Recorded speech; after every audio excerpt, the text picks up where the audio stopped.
আসসালামু আলাইকুম এভরিওয়ান। আজকে আমি একটু ভিন্ন রকম ভাবে ঢেঁড়স ভাজি করে দেখাবো। আজকে তৈরি করে দেখাবো ডিম দিয়ে ঢেঁড়স ভাজি। ঢেঁড়স ভাজি কিন্তু এমনিতেই অনেকেই খায় না, ঢেঁড়স খেতে নাকি ভালো লাগে না। তো আমি বলবো অবশ্যই একবার হলেও এই রেসিপি ট্রাই করবেন। খুবই মজার, খুবই ভালো লাগে এই রেসিপি। বিশেষ করে বাচ্চাদের জন্য এটা আরো বেশি মজাদার। আমার বাচ্চারা এটা খুবই পছন্দ করে।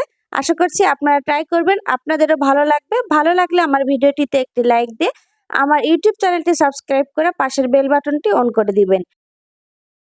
ফ্রাই প্যানে তেল দিয়েছি আর ১ মুঠ পরিমাণ কুচানো পেঁয়াজ আর পরিমাণ মতো কাঁচা মরিচ দিয়ে এখানে একটু নেড়ে নিব। কাঁচা পেঁয়াজ আর মরিচের গন্ধ একটু চলে যাওয়া পর্যন্ত নেড়ে নিতে হবে। একটুখানি পর আমি এর সাথে দিয়ে দিচ্ছি স্বাদ মতো লবণ।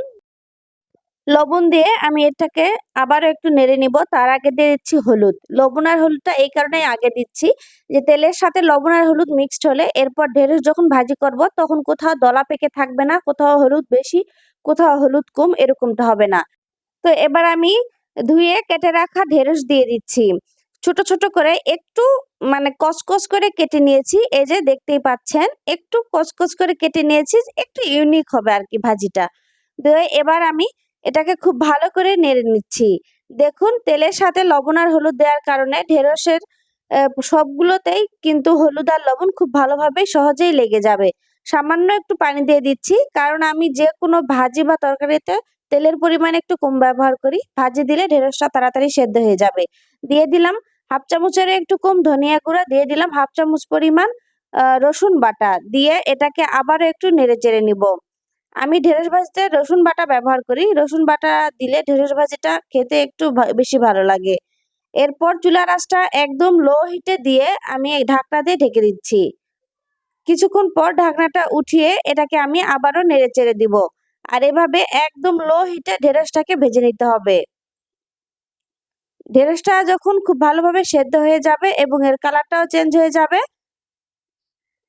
এ পর্যায়ে আমি ঢেঁড়সগুলোকে আরো একটু তেল দিয়ে এটাকে আরো একটু সময় নিয়ে ভেজে নিব। আর একটু টেস্ট করে নিব এর লবণটা ঠিক আছে কিনা।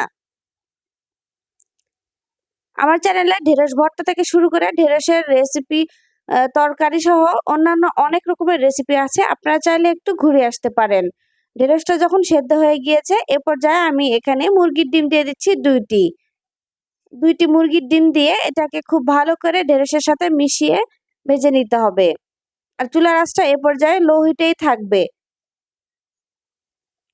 প্রথম অবস্থায় ডিমের সাথে ঢেঁড়সটাকে একদম খুব বেশি মাখো মাখো মনে হলেও একটু পর ঢেঁড়সের সাথে ডিমটাকে খুব ভালোভাবে মিশিয়ে যাবে এবং এটা শক্ত হয়ে যাবে। এ পর্যায়ে একটু তেল দেওয়ার প্রয়োজন হলে তেল দিয়ে দিবেন। তো বেশ খানিকক্ষণ এভাবে মিডিয়াম টু লো হিটে এটাকে জাল করে নিচ্ছি। আর এটা থেকে এবার ডিমগুলো মোটামুটি শক্ত হয়ে গিয়েছে। আর ঢেঁড়সটাকে আমি খুব ভালো করে এভাবে নেড়ে ভেজে নিচ্ছি। আশা করছি আমার এই রেসিপি ভালো লেগেছে। আল্লাহ হাফেজ।